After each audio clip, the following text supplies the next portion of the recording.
오늘 읽은 말씀은 예수님께서 용서할 줄 모르는 종의 비유를 통해서 용서해주고 또 용서받는 삶에 대해서 말씀해 주셨습니다. 오늘 말씀의 제목은 용서의 실천입니다. 용서의 실천입니다. 인간 사회에서 가장 어려운 문제가 있다면 용서하는 문제입니다. 우리 기독교의 진리는 사랑과 용서입니다. 용서는 하나님의 성품입니다. 십자가의 의미도 사랑의 의미도 용서에 있습니다. 우리가 만약에 용서를 실천하지 못한다면 예수의 참 제자가 될 수가 없습니다. 용서는 하나님의 명령입니다. 예수님 십자가 위에서 남긴 7마디 말씀 가운데 한 번이 용서에 대한 말씀인데, 우리 누가복음 23장 34절 말씀을 한번 찾아 읽도록 하겠습니다. 이에 예수께서 이르시되 아버지 저들을 사하여 주옵소서, 자기들이 하는 것을 알지 못함이니이다 하시더라. 오늘 이 세상에 용서받지 않아야 될 사람은 한 사람도 없습니다. 살다 보면 알게 모르게 누구에겐가 죄를 짓고 해를 끼치면서 살게 됩니다. 다만 내가 그렇게 사는 것을 모를 뿐입니다. 성경 말씀에 보면 의인이 없다 하면서 하나도 없다고 했습니다. 모든 사람이 죄를 지어서 하나님께 용서를 받아야 될 죄인이라는 것입니다. 천국은 완전한 사람이 가는 곳이 아닙니다. 십자가의 보혈로 용서받은, 죄를 용서받은 사람이 가는 곳이 천국입니다. 하나님은 우리 힘으로 도저히 갚을 수 없는 죄값을 주님께서 십자가 위에서 단번에 갚아주셨습니다. 예수님은 우리가 용서하고 용서받는 귀한 삶을 살게 되기를 원하고 계십니다. 그런데 여러분, 우리가 하나님과의 바른 관계를 맺으려면 회개해야 됩니다. 회개를 통해서 죄사함을 받아야 하나님 앞에 나갈 수도 있고 하나님하고의 바른 관계를 가질 수가 있습니다. 그런데 사람과의 바른 관계를 맺으려고 하면 용서를 받아야 됩니다. 용서를 해줘야 됩니다. 용서라고 하는 말은 오늘 말씀해 보니까 27절 32절에 탕감이라고 하는 말로 사용했습니다. 이 탕감이라고 하는 말은 이사야 38장 17절에 보면 내 모든 죄를 주님의 등 뒤에 던져버렸다. 이사야 43장 25절에 보면 나를 위하여 내 허물을 도말하는 자니 내 죄를 기억하지 아니한다 말씀하셨습니다. 여러분, 용서라고 하는 말 무슨 뜻입니까? 탕감이라고 하는 말은 진빚을 없는 것으로 처리해버리는 걸 탕감이라고 합니다. 그리고 주님의 등 뒤로 던져버렸다고 했는데, 던져버렸다고 하는 용서라는 말의 의미는 오늘 아들이 빚을 졌는데 아버지가 대신 갚아주신다는 의미도 있습니다. 그리고 도말했다고 하는 말은 이제 페인트를 칠해가지고 더러운 것이 감추어졌습니다. 드러나지 않게 한다 할 때 도말이라고 하는 의미를 사용하게 되는데, 완전히 용서됐다고 하는 걸 의미합니다. 하나님이 용서해 주시면 기억하지도 않습니다. 아주 잊어버리신다는 겁니다. 우리는 용서에 대해서 오해하는, 잘못 생각하고 있는 것이 있습니다. 세 가지가 있는데, 첫째는 자기 감정을 누르고 참고 오늘 억제하는 것을 용서라고 말을 합니다. 그러나 이 감정은 어느 때 폭발하게 되어 있습니다. 용서가 아닌 증오가 나중에 나타날 때면 더 나쁜 결과를 가져오게 됩니다.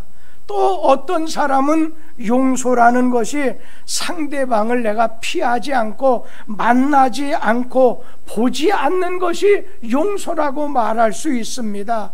이것도 올바른 용서의 정신이 아닙니다. 함께 살다 보면 피한다고 해서 만나지 않을 수 있나요? 만나게 됩니다.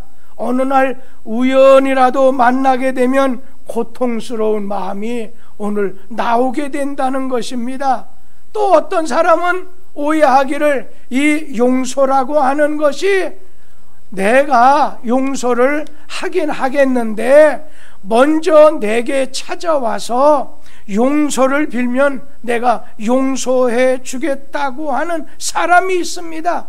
이거 역시 예수님이 가르쳐 주신 용서하는 마음이 아닙니다.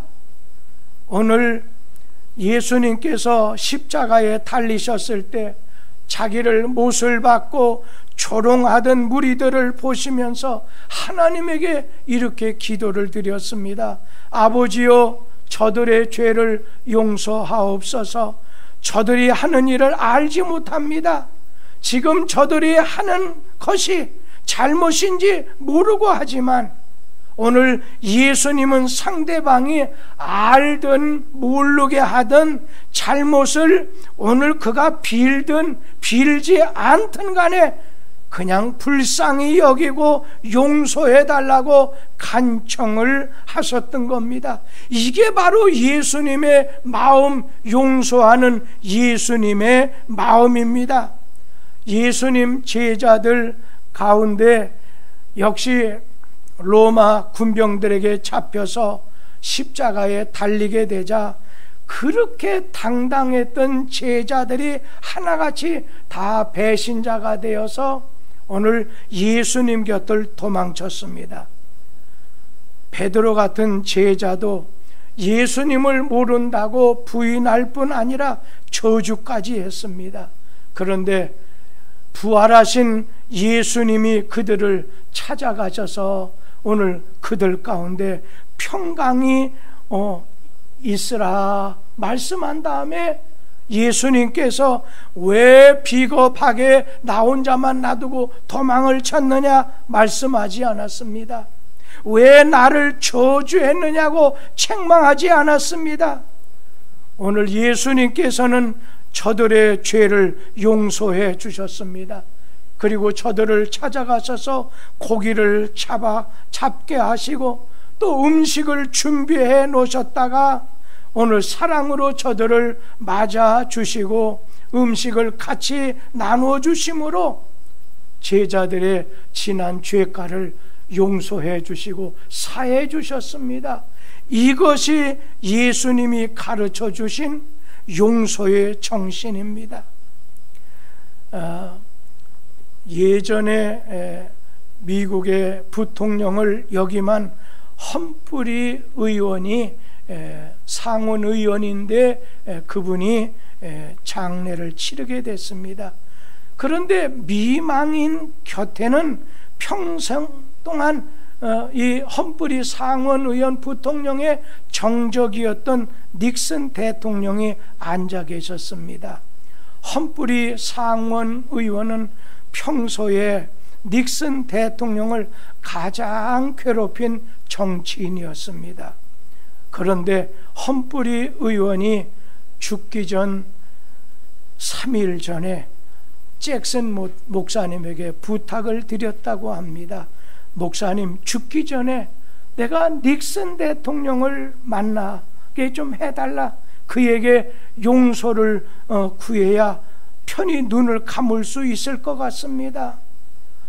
잭슨 목사님을 통해서 닉슨 대통령이 험프리 부통령의 그런 얘기를 듣고서는 비행기를 타고서 급히 달려와서 손을 잡고서 화해를 했습니다. 우리 정치사는 죽을 때까지 잘 화합하지 못하가 화해하지 못하는데, 오늘 평행선을 늘 달리게 됐는데 자식에게까지 유언을 해가지고 두고두고 원수를 용서하지 않는 사람이 많은데, 참 좋은 용서의 마음, 용서의 정신을 가진 좋은 모습이 아닌가 싶습니다. 그런데 어떤 사람이 이런 예수님이 말씀한 용서의 정신을 실천할 수 있겠느냐는 것입니다. 오늘 읽어드린 본문에 보면 베드로가 예수님께 이런 질문했습니다.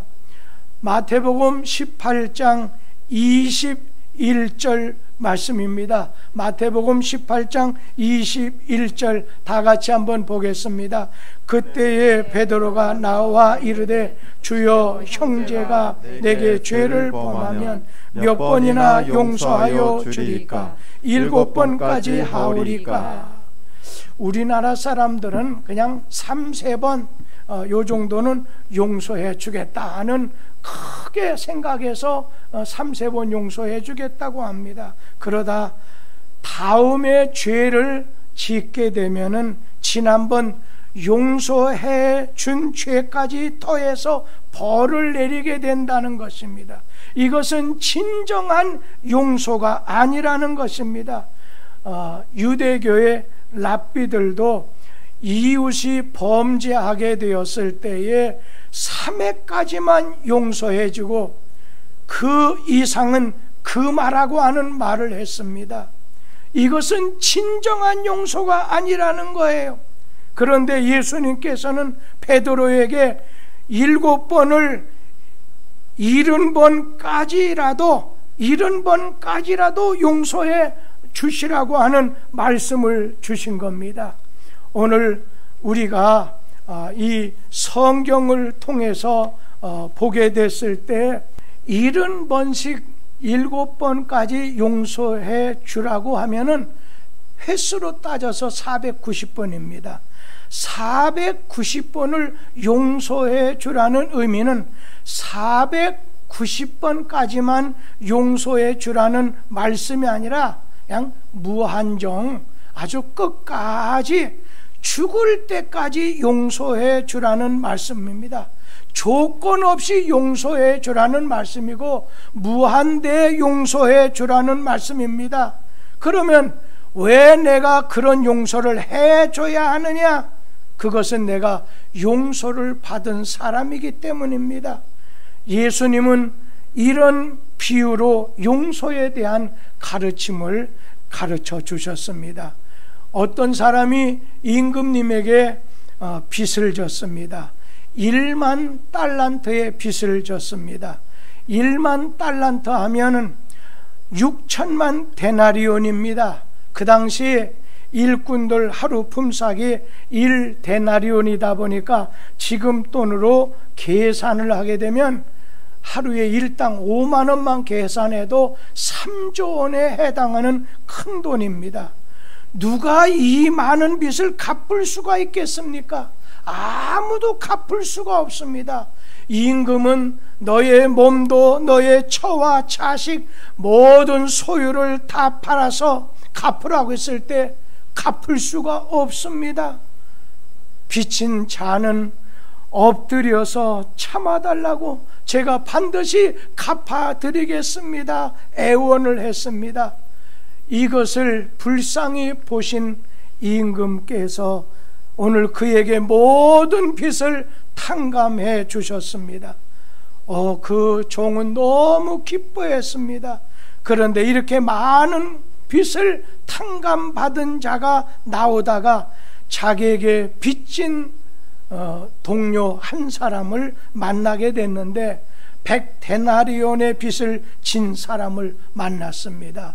100데나리온 하게 되면 일꾼이 100일 동안 일하는 싹입니다. 우리나라 돈으로 말하면 500만 원에서 1000만 원에 해당하는 돈입니다.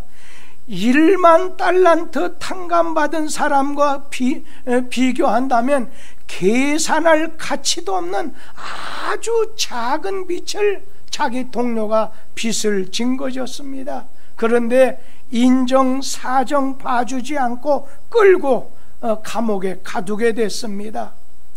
얼마 후에 이 소문이 왕의 귀에까지 들어갔습니다. 왕은 1만 달란트 탕감해 준 사람을 잡아다가 감옥에 가두고 오늘 너 다 갚기 전에 나올 수가 없다고 했습니다. 오늘 이제 예수님께서는 마태복음 18장 35절 말씀에서 이같이 말씀하셨습니다. 다 같이 한번 읽겠습니다. 너희가 각각 마음으로부터 형제를 용서하지 아니하면 나의 하늘 아버지께서도 너희에게 이와 같이 하시리라. 우리는 마치 하나님께 1만 달란트 3조 원 이상의 탕감을 받은 사람과 같습니다. 우리가 지금까지 지은 죄를 무엇으로 용서받을 수 있었겠습니까? 오늘 예수님이 나를 대신해서 십자가에 죽으심으로 죄를 탕감을 오늘 받게 됐는데, 이런 것을 깨닫지를 못하고 이웃의 형제의 조그마한 잘못도 용서해 주지 않게 된다면 하나님은 그 죄를 내가 다시 묻겠다고 말씀하신 겁니다. 우리는 항상 용서의 감격, 용서의 마음으로 사는 것이 귀하다는 것입니다. 미국의 유명했던 강철왕 카네기의 성공 비결 가운데 그의 넓은 마음, 용서하는 마음, 배려하는 그런 마음을 늘 얘기들 합니다. 그가 젊어서 회사에 입사해서 회사 공금을 전달하는 일을 하게 됐는데, 하루는 엄청난 거금을 가방에 담아 물품 자료를 사기 위해서 기차를 타고 갔는데, 사람은 10,000원이었고 몸도 피곤해서 열차 탄 가운데 앉았다가 그만 졸다 오늘 돈가방을 차창 밖으로 떨어뜨리게 됐습니다. 너무 놀란 카네기가 기관사실에 달려가서 기관사에게 자기 사정을 얘기하면서 우리 회사에 사활이 걸린 문제이기 때문에 한번 멈춰서 후진해 달라고 부탁을 사정을 했습니다. 얼마나 간절히 사정했던지 난생 처음 기차가 멈출 뿐 아니라 한참 동안 후진해서 돈가방을 찾게 됐습니다. 그는 그 돈가방을 찾게 되는 순간 중요한 결심을 하게 됐습니다. 앞으로 내가 살아가는 동안 누가 나에게 결정적인 실수를 한다 할지라도 일부러 한 일이 아니라면 용서하는 마음을 가지고 살겠다 각오했습니다. 그것이 계기가 되어서 미국에서 가장 성공적인 기업가가 될 수 있었습니다. 어려움을 당해본 사람이 어려움을 알고 이해해 주듯이 용서받은 사람이 그 감격이 있어서 용서의 삶을 살 수 있게 된다는 겁니다. 그러면 왜 우리는 용서의 삶, 용서의 정신, 오늘 용서를 실천하면서 살아야 된다는 겁니까? 첫째는 나에게 복이 되기 때문입니다. 용서하는 것이 나에게 복이 된다는 것입니다. 내가 누군가를 용서하지 못한다면 가장 큰 피해자는 그 사람이 아니라 바로 나 자신이라는 겁니다. 남에게 검은 것을 묻히려고 하는 사람은 먼저 자기가 검은 것을 묻혀야만 됩니다. 용서하지 못한 사람은 기쁨이 없습니다. 평안도 없습니다. 그뿐인가요? 매일매일이 어둠이고 지옥이 된다는 것입니다. 성경에 용서의 사람이라면 우리는 구약의 요셉을 들 수가 있습니다. 그는 형들의 미움으로 웅덩이에 빠지게 되고 나중에 애굽 종으로 팔려갔습니다. 또 애굽의 종으로 팔려간 가운데 보디발 아내를 통해서 이렇게 유혹을 받은 것을 물리쳤을 때 누명을 쓰고 감옥에 갇히게 됐습니다. 그러나 한 번도 형들을, 보디발 아내를 원망하지 않았습니다. 원수 갚는 것이 내 소관이 아니라는 신앙입니다. 우리 성경 말씀 로마서 12장 19절 말씀을 우리 다 같이 한번 읽도록 하겠습니다. 내 사랑하는 자들아, 너희가 친히 원수를 갚지 말고 하나님의 진노하심에 맡기라. 기록되었으되 원수 갚는 것이 내게 있으니 내가 갚으리라고 주께서 말씀하시니라. 나중에 그가 애굽의 총리가 되어서 자기 발 앞에 형들이 지금 무릎을 꿇고 빌게 됐을 때 요셉은 과거의 시각이 아니라 하나님의 섭리의 시각으로 용서해 주었습니다. 오늘 하나님의 섭리의 시각은 왜 내게 이런 일이 일어났나? 하나님의 섭리를 믿는 사람은 세 가지가 다릅니다. 첫째는 나는 하나님이 선하신 분임을 나는 믿는다. 둘째는 그 하나님이 나를 사랑하시는 걸 믿는다. 셋째는 분명히 나를 향하신 하나님의 선하신 계획이 있음을 믿기에 좀 더 기다려보자, 또 좀 더 참고 견뎌보자. 이해할 수 없는 일이 일어나고 힘들고 어려운 일이 닥친다 해도 하나님의 계획을 믿고 기다린다는 것입니다. 오늘 하나님은 먼저 용서하는 자가 이기는 자라고 말씀하셨습니다. 누군가를 미워하고 용서하지 못한 마음을 가지고 사는 것은 불행한 사람입니다. 용서는 빠를수록 좋습니다. 분노의 감정이건 이것은 밀가루 속에 넣은 누룩과 같아서 오래 품을수록 마음의 병이 깊어지게 됩니다. 우리에게는 저주의 권리는 없습니다. 용서의 의무만 있다는 것입니다.